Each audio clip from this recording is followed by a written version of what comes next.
মাসে যে অমাবস্যা শুরু হচ্ছে সেটাই হচ্ছে কৌশিকী অমাবস্যা। তো এই অমাবস্যা ঘিরে আমাদের তারাপীঠ মন্দিরে প্রচুর এই পবিত্র লগ্নে মা তারার তারাপীঠ মন্দিরে বিশেষ লগ্নে বিশেষ তিথিতে খুব সুন্দর করে মায়ের পুজো করা হয়ে থাকে। এক বিশেষ মুহূর্তের জন্য স্বর্গ এবং নরকে দুয়ের দরজা খুলে যায়। এই তারাপীঠ মন্দিরের শ্মশানে বিশেষভাবে তন্ত্র মন্ত্র সাধনা করা হয় এবং বামাখ্যাপা সিদ্ধিলাভ করেছিলেন শিমুল বৃক্ষের নিচে। তো এই কৌশিকী অমাবস্যাতে তারকা নদীতে স্নান করলে বিশেষ পুণ্য লাভ করা যায়। এর সঙ্গে জড়িত রয়েছে নানান ধরনের পৌরাণিক কাহিনী এবং পুরাণ মতে আমাদের কিন্তু এই দিনকে তন্ত্র মন্ত্র সাধনার দিন এবং আমাদের বামাখ্যাপা জয়লাভ করেছিলেন এই দিনকেই। এই কৌশিকী অমাবস্যাতে মায়ের মন্দিরে বিশেষভাবে বিশেষ আচারে পুজো করা হয়ে থাকে এবং এখানে কিন্তু খুব সুন্দর করে দেশ বিদেশ থেকে বহু ভক্তরা সমাগম হয় এই তারাপীঠ মন্দিরে। মায়ের মন্দিরে বেশ কয়েকটি মাসে পুজো খুবই নিষ্ঠাভাবে অমাবস্যা তিথিতে হয়। আমাদের যেমন ভাদ্র মাসে কৌশিকী অমাবস্যা, পৌষ মাসে রয়েছে অমাবস্যা, যেগুলো কিন্তু আমাদের সব থেকে বড় অমাবস্যা, এবং মাঘ মাসেও আমাদের কিন্তু এই অমাবস্যা তিথিতেই পুজো করা হয় মায়ের মন্দিরে। অঘ্রাণ মাসেও অমাবস্যা তিথিটিকে আমরা খুব নিপন্ন করে পুজো করি মায়ের মন্দিরে।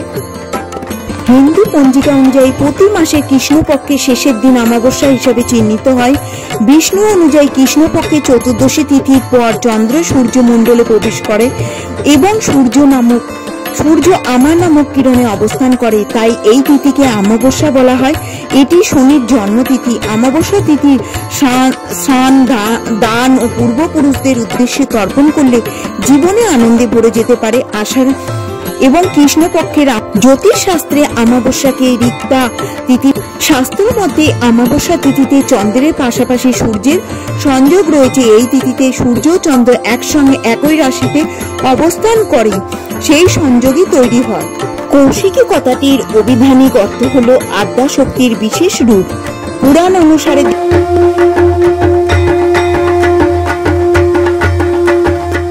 কথিত আছে সাধক বামাখ্যাপা 1274 বঙ্গাব্দ কৌশিকী অমাবস্যায় তারাপীঠ শ্মশানে শ্বেত শিমুল বৃক্ষের তলায় সিদ্ধিলাভ করেছিলেন। ধ্যানমগ্ন বামাখ্যাপার ওই দিন মায়ের আবির্ভাব পান।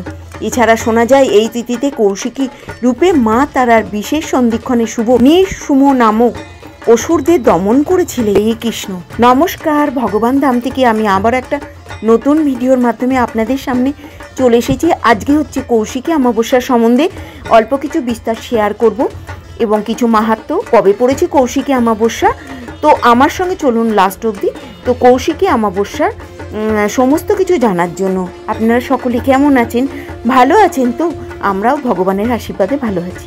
তো চলুন আমার সঙ্গে। কৌশিকী অমাবস্যা প্রতি বছর ওই দিনে দেশের বিভিন্ন শক্তিপীঠে ভক্তদের টল নামে। মনে করা হয় ওই দিন মায়ের কাছে প্রার্থনা করলে তিনি খালি হাতে ফেরান না। এবছর 15ই ভাদ্র রবিবার কৌশিকী অমাবস্যা উদযাপন হবে। সেই দিন ইংরেজি ক্যালেন্ডার অনুসারে 1 সেপ্টেম্বর কৌশিকী অমাবস্যা তিথি শুরু হয় ওই দিন ভোরবেলা 5টা 7 মিনিট থেকে। তিথি অন্ত 17ই ভাদ্র মঙ্গলবার মানে 3রা সেপ্টেম্বর সকালবেলা 6টা 31 মিনিট পর্যন্ত। কথিত আছে কৌশিকী রূপে মহামায়া বধ করেছিলেন দুই দুষ্ট দমনীয় অসুর শুভ ও নিশুভকে। বিশেষ করে ওই দিন মায়ের পুজো দিতে দূর দূরান্ত থেকে ভিড় করেন অগণিত ভক্ত। শিশির চণ্ডীতে বর্ণিত মহাসরস্বতী দেবী কাহিনীতে বলা হয়েছে, পুরাকালে একবার শুভ ও নিশুভ কঠিন সাধনা করে ব্রহ্মাকে তুষ্ট করলে তিনি তাদের বর দেন কোনো পুরুষ তাদের বধ করতে পারবেন না। কোনো অজনী সম্মত নারী তাদের বধ পারবেন। অর্থাৎ এমন এক নারী যিনি মাতৃগর্ভ থেকে জন্ম নেননি, তার হাতে এই দুই অসুর ভাই এর মৃত্যু হবে। পৃথিবীতে এমন নারী পাওয়া তো কঠিন। সবাই শিবের কাছে হাজির হলেন। পার্বতী সতীরূপী দক্ষযজ্ঞ স্থলে আহুতি দেন। তার কারণে পার্বতী সতীরূপী দক্ষযজ্ঞ স্থলে আত্মাহুতি দেন। তার কারণে পরবর্তী জন্মে ওর গাত্র বর্ণ কালো মেঘের মতো। তাই ভোলানাথ তাকে কালিকা ডাকতেন।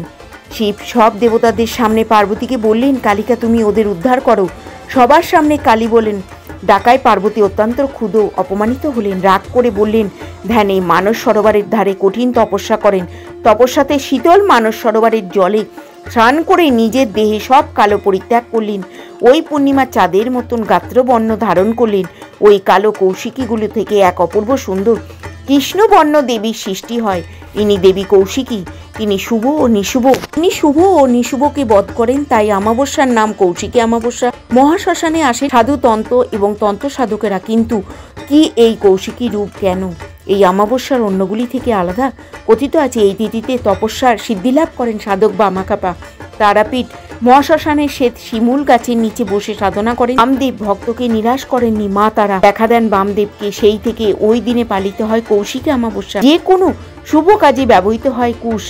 এই দিনে সেই কুশ কাটা হয়, তাই একে কৌশিক অমাবস্যা বলে। বিশেষ পুজো উপলক্ষে তারাপীঠে ভিড় তন্ত্র সাধকদের। এই বছর কৌশিকী অমাবস্যা শুরু হচ্ছে 15ই ভাদ্র মানে 1 সেপ্টেম্বর রবিবার। ওই দিন ভোর 5:07 থেকে শুরু হবে তিথি। অমাবস্যা স্থায়ী এবং 17ই ভাদ্র মঙ্গলবার 6:31 পর্যন্ত এই তিথি থাকবে। এবছর কৌশিকী অমাবস্যায় নিশি বা ব্রত পালন হবে 2 সেপ্টেম্বর সোমবার এবং 16ই ভাদ্র সোমবার রাত্রি 9টার পর থেকে। তারা মায়ের পুজোর সময় সবচেয়ে ভালো। যারা ওই দিন শুভ দিনে গঙ্গা স্নান করতে চান তারা সোমবারে যে কোনো সময় গঙ্গা স্নান করতে পারেন। তন্ত্র সাধনার জন্য সাধারণত জ্যোতিষীরা অমাবস্যার রাতকেই বেছে নেন। তেমনই একটি হচ্ছে কৌশিকী অমাবস্যা। কথিত আছে বামাখ্যাপা কৌশিকী অমাবস্যায় সিদ্ধিলাভ করেছিলেন। কৌশিকী অমাবস্যার জন্য সব অমাবস্যা থেকে একটু আলাদা। বামাখ্যাপা কৌশিকী অমাবস্যায় সিদ্ধিলাভ করেছিলেন। কৌশিকী অমাবস্যা অন্য অমাবস্যা থেকে একটু আলাদা, কারণ তন্ত্র ও শাস্ত্র মতে ভাদ্র মাসের এই তিথিতে একটু বিশেষ। তন্ত্র মতে এই অমাবস্যার রাতকে তারা রাত্রিও বলা হয়। ওই দিন এক বিশেষ মুহূর্তে স্বর্গ ও নরকের দুয়ের দ্বার মুহূর্তের জন্য উন্মুক্ত হয়। সাধক নিজের ইচ্ছা মতন ধনাত্মক বা ঋণাত্মক শক্তি নিজের সাধনার মতন এবং আত্মাস্ত করে সিদ্ধি লাভ করে। তাই তন্ত্র সাধনার জন্য এই অমাবস্যা খুবই গুরুত্বপূর্ণ। কৌশিকী অমাবস্যার কথা উঠলেই আমাদের তারাপীঠের মন্দিরের কথা বেশি মনে পড়ে। কৌশিকী অমাবস্যায় বড় সংখ্যক ভক্তরা ভিড় জমান এই তারাপীঠে। তবে তিথি রয়েছে এবং বিশেষ মাহাত্ম্য। এই তিথি হিসাবে কৌশিকী অমাবস্যার পুজো হয়। কৌশিকী অমাবস্যার সঙ্গে যুক্ত রয়েছে পৌরাণিক অনেক কাহিনী। পুণ্যতিথিতে কিছু নিয়ম মেনে চললে খুলে যেতে পারে ভাগ্যর বন্ধ দরজা। এই তিথিতে শুধু তারাপীঠে পুজো নয়, বিশেষ একটি নিয়ম প্রচলিত রয়েছে ব্রাহ্ম সমাজেও। পুজোর সময় কালী পুজোয় সহ বিভিন্ন ধার্মিক উপাচারের পুরোহিতদের সংখ্যা হাতে দেখা যায় কুশ। তো কুশ সংগ্রহ করার ক্ষেত্রে বিশেষ বাধা নিষেধ রয়েছে। ব্রাহ্মণদের বিশ্বাস কৌশিকী অমাবস্যায় কুশ সংগ্রহ করলে তাতে দোষ হয় না। ফলে ওই দিন ব্রাহ্মণরা কুশ সংগ্রহ করে রাখেন। সেই কুশ সারা বছর বিভিন্ন পুজোয় ব্যবহৃত করেন ব্রাহ্মণরা। ওই দিনে কুশের আসনে দেবীকে বসিয়ে পুজো করলে বিশেষ ফল পাওয়া যায়। জ্যোতিষশাস্ত্র মতে দেবী কালিকার দেবী পার্বতীর আরাধনা করলে বিশেষ ফলও পাওয়া যায়। বাড়িতে যদি দেবী তারার মূর্তি অথবা ফটো থাকে সেখানে প্রার্থনা করা যেতে পারে। স্নান সেরে শুদ্ধ বস্ত্র পরে গঙ্গায় স্নান করতে পারেন, বাড়িতে করতে পারেন, যে কোনো জায়গায় স্নান করে এবং শুদ্ধ ফল মিষ্টি দিয়ে ভোগ নিবেদন করলে এবং লাল জবার মালা পরাতে পারো এবং আরও একই সঙ্গে দেবীর সামনে জ্বালিয়ে দিতে হবে ঘিয়ের প্রদীপ। তাহলে জীবন থেকে অনেক বাধা কেটে যাবে। অমাবস্যার দিনে দেবীর পুজো করলে বিশেষ ফল পাওয়া যায় এবং অর্থভাগও আমাদের নাশ হয়। আর বৃহস্পতি ইষ্টদেবী তারা, ফলে কৌশিকী অমাবস্যায় মা তারার পুজো করলে বিশেষ ফলও পাওয়া যায়। কৌশিকী অমাবস্যার শুভ মুহূর্ত সোমবারে রাত্রি 9টার পর থেকে সব থেকে শুভ মুহূর্ত। আর কৌশিকী অমাবস্যার ব্রত পালন হবে আমাদের রবিবার থেকে শুরু হবে, মঙ্গলবার পর্যন্ত থাকছে।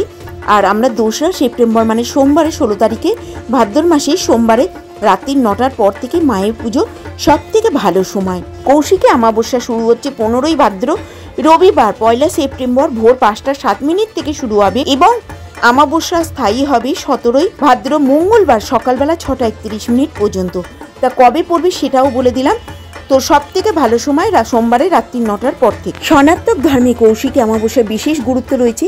শাস্ত্র মতের তো বটেই, ঐতিহাসিক তাৎপর্য হিসেবেও রয়েছে গুরুত্ব। দেবী মহামায়া উল্লেখ রয়েছে। মহাদেবী মহামায়া ত্বক আবরণ থেকে ঘন নিশি কৌশিকী রূপ ধারণ করেছিলেন। অন্ধকারের দেবীর শরীরে সৃষ্টি হয় আর্দ্র শক্তি, রূপ নেয় কৌশিকী রূপ। হিন্দু ধর্মে দেবী দেবদেবীর সংখ্যা অগণিত। কথিত আছে হিন্দু ধর্মে প্রায় 33 কোটি দেবদেবীর বর্ণনা রয়েছে এবং 14ই সেপ্টেম্বর বাংলা প্রতিটি কালী মন্দিরে কৌশিক অমাবস্যা পালন করা হবে। বিশেষ করে আমাদের তারাপীঠ মায়ের মন্দির বীরভূমে মায়ের পুজো, মঙ্গল আরতি খুব সুন্দরভাবে হবে। মঙ্গল কামনা করতে দেশ বিদেশ থেকে ভক্তরা ভিড় করেন এই তারাপীঠ মন্দিরে। মা ও দেবী কৌশিকে এই রূপ ভাদ্র মাসের অমাবস্যায় কৌশিকী অমাবস্যা বলা। এখানে মায়ের পুষ্পদানের মন্ত্র এবং প্রণাম মন্ত্রটা দিয়ে দিলাম। পুষ্পদানের মন্ত্র: এসো গন্ধ পুষ্পে ওং ক্লিং কাল্যই নম। প্রণাম মন্ত্র: ওং ক্লিং ক্লিং হং হং হিং হিং। দক্ষিণে কালীকে ক্লিং ক্লিং ক্লিং হং হং হিং হিং হিং স্বাহা। ওং কালী কালী মহাকালী কালীকে পাপহারিণী ধর্মার্থ মোক্ষদে দেবী নারায়ণী নমস্তুতে। ওং ক্লিং কল্প নম। এটা 108 বার জপ করা যেতে পারে। পার্বতীর দেহকোষ থেকে আবির্ভূত হয়েছিলেন বলেই তিনি কৌশিকী। ঘন কালো মেঘবর্ণের মতন আবরণ দেহকোষ মানস সরোবরে উদ্ভূত হয়, তখন দেবীর সৌন্দর্য আলোক সমান হয়ে ওঠে। অন্যদিকে লক্ষ্মীতন্ত্রে জানা যায় ইন্দ্রকে দেবী লক্ষ্মী জানিয়েছিলেন তিনি হলেন যে শক্তি। তিনি গৌরী থেকে কৌশিকী রূপ ধারণ করেছিলেন। তিনি অসুর ভ্রাতৃদ্বয়কে বধ করেছিলেন। তাই দিকে লক্ষ্মী দেবীর পুজো করা হয়ে থাকে। স্কন্দপুরাণে দেবী কৌশিকীর বর্ণনাও রয়েছে। দেবীর মহামায়া উল্লেখ রয়েছে। দেবীর মাহাত্ম্যে উল্লেখ রয়েছে মহাদেবী মায়াকে ত্বক ও আবরণ ঘন নিশি এবং কৌশিকী রূপ ধারণ করেছিলেন। অন্ধকারে দেবীর শরীরে সৃষ্টি হয় আর্দ্র শক্তি, রূপ নেয় কৌশিকী রূপ, কালিকা রূপ নিয়ে বধ করেছিলেন। সনাতন হিন্দু ধর্মে কৌশিকী অমাবস্যার বিশেষ গুরুত্ব রয়েছে। শাস্ত্র মতে তো বটেই, ঐতিহাসিক তাৎপর্য হিসেবেও রয়েছে গুরুত্ব। ওই দিন তন্ত্র সাধনার মাধ্যমে সিদ্ধিলাভ করার প্রয়াসে অমাবস্যাকেই বেছে নেয় সাধুরা, সন্ন্যাসীরা এবং শাস্ত্র বাঙালিদের কাছে এটা অত্যন্ত অপরিহার্য। এবং দেবীর কাছে কালীর রয়েছে বিভিন্ন রূপ। কালীর প্রতিটি রূপেরই বিশেষ আরাধনা করেন বাঙালিরা। ভাদ্র মাসের প্রথম অমাবস্যাকে কৌশিকী অমাবস্যা বলা হয়। রয়েছে পুরাতন কাহিনী ও শুভকি। এই শুভ তিথিতে আরানিশি বলা চলে। সনাতন ধর্মে বিশ্বাস করা হয় কৌশিকী অমাবস্যার তিথিতে বিশেষ পুজো ও রীতি মেনে দ্বারকা নদীতে ডুব দিয়ে স্নান করলে মোক্ষ লাভ করা সম্ভব। এমনকি কুম্ভ মেলায় সিদ্ধিলাভের সমান পুণ্য পাওয়া যায়। মনে করে এই তন্ত্র সাধনার মাধ্যমে জীবনের সব সংকটে পাপ থেকে মুক্তি পেতে এই অমাবস্যায় লক্ষাধিক ভক্ত তারাপীঠ মন্দিরে এই পুজো উপলক্ষে তারাপীঠ মন্দিরে খুবই ভিড় হয় এবং মহাশ্মশানে মহাযজ্ঞ চলে। তারাপীঠ মন্দিরে রাজেশ্বরী বেশে সাজিয়ে সারাদিন চলে পুজো। মায়ের ভোগে থাকে 5 রকমের ভাজা, 5 রকম সবজি, খিচুড়ি, পোলাও, সাদা ভাত। এবার বলে দিই কৌশিকী অমাবস্যাতে আপনারা কি কি করবেন। কৌশিকী অমাবস্যার দিনকে আপনারা পারলে উপবাস করবেন। আগের দিন উপবাস থাকলে খুবই ভালো। দিনের দিনও উপবাস, আগের দিনকে নিরামিষ আহার গ্রহণ করবেন, করে উপবাস করবেন এবং সারা দিন অতি অবশ্যই যদি উপবাস করতে পারেন নিশি উপবাস পালন খুবই ভালো, না পারলে ফলমূল আহার গ্রহণ করে আপনারা শরবত নিয়ে মায়ের পুজো দেবেন। এবং ঠিক অমাবস্যার সময় মুহূর্তে আমি আগেই বলে দিয়েছি সুন্দর করে পুজো দেবেন। এবং যে কোনো মন্দিরে কিন্তু এই কৌশিকী অমাবস্যায় কালী মন্দিরে আর কি খুব সুন্দর পুজো হয়। এবং সেটা যদি মন্দিরে যেতে পারেন খুবই ভালো, নাহলে বাড়িতে যদি কোনো কালী ঠাকুরের মূর্তি থাকে, নাহলে ফটো থাকে, সেখানে আপনারা চেষ্টা করবেন মায়ের ওই দিন জবা ফুল, বেলপাতা, দুব্ব দিয়ে সুন্দর করে মাকে পুজো করতে। এবং সঙ্গে সঙ্গে মাকে ভোগ রান্না করে দিতে পারেন। মায়ের নিরামিষ আহার ভোগ, যেটা খিচুড়ি ভোগ, আপনারা মাকে রান্না করে দিতে পারেন এবং সুন্দর করে কিন্তু মাকে সেবা করতে পারেন বাড়িতে। তো এইভাবে আপনারা বাড়িতে ওই দিন করলেন এবং পরের দিনকেও আপনারা পারলে নিরামিষ আহার গ্রহণ করবেন। আর সুন্দর করে কৌশিকী অমাবস্যা, বড় অমাবস্যা, মায়ের পুজো করবেন এবং মায়ের সঙ্গে লক্ষ্মীর কিন্তু টাচ আছে। সেই হিসাব করে আপনারা চেষ্টা করবেন নিরামিষ আহার গ্রহণ করতে আগের দিন, পরের দিন। এবং মাকে অতি অবশ্যই খিচুড়ি ভোগ, লুচি, পায়েস এবং মিষ্টি, সুজি সুন্দর করে আপনারা মাকে ভোগ রান্না করে দিতে পারেন, থেকে কিনে এনে দিতে পারেন। সুন্দর করে আপনারা মায়ের সেবা করবেন এই কৌশিকী অমাবস্যাতে। সকলে কিন্তু গীতা বই পাঠ করবেন। যে কোনো পুজোয় গীতা বই পাঠ করা খুবই ভালো। তো মায়ের পুজোয়ও গীতা বই পাঠ করবেন, কারণ মা কিন্তু ভগবানের খুব ভক্ত। আমাদের শিব যেরাম সর্বশ্রেষ্ঠ ভক্ত, মাও কিন্তু ভগবানের পরম ভক্ত। সেই জন্য আপনারা চেষ্টা করবেন যে মহামায়া আমাদের ভগবানের পরম ভক্ত, সেই জন্য চেষ্টা করবেন গীতা বই পাঠ করতে। মা সন্তুষ্ট হলে ভগবান সন্তুষ্ট হবে, আর ভগবান সন্তুষ্ট হলে মা সন্তুষ্ট হবে। তো আপনারা মাকে যদি খুশি করতে চান, ভগবানকেও সেবা করবেন এবং ভগবানের টাচে থাকবেন এবং সেই হিসাব করে মায়ের পুজোর দিন গীতা বই পাঠ করবেন। আর ঘিয়ের প্রদীপ চেষ্টা করবেন অমাবস্যা যতক্ষণ চলবে ঘিয়ের প্রদীপ বাড়িতে জ্বালিয়ে রাখতে। খুবই ভালো কর্পূর দিয়ে ঘিয়ের প্রদীপ জ্বালিয়ে রাখবেন, সেটা কিন্তু খুবই শুভ বলে মনে করা হয়। তো আপনারা চেষ্টা করবেন যে মায়ের পুজোর সময় ঘিয়ের প্রদীপ কর্পূরদানি ধুনো আপনারা চেষ্টা করবেন দেওয়ার। কৌশিকী অমাবস্যার আগের দিনকে সংযম করতে হয়, সংযম পালন করতে হয়।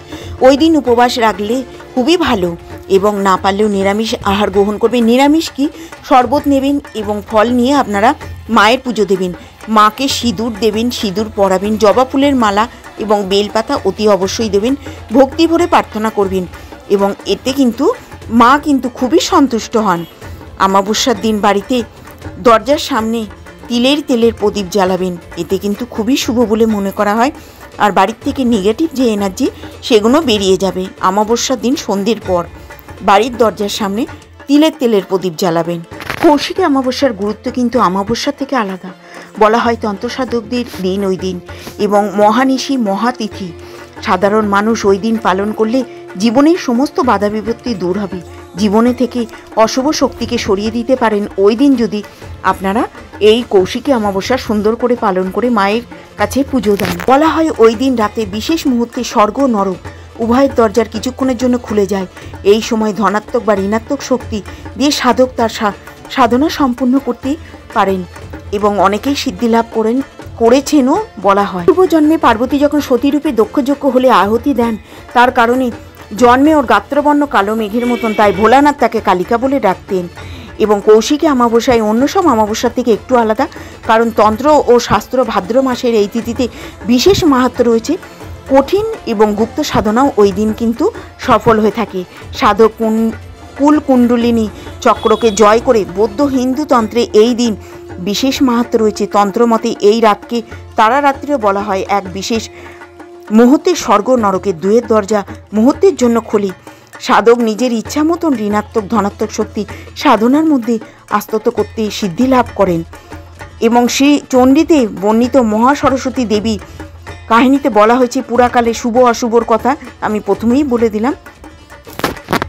এখানে কিছু মন্ত্র দিয়ে দিলাম, মায়ের মন্ত্র, আপনারা দেখে নেবেন, দেখে বলে নেবেন, আমি আর মুখে বললাম না।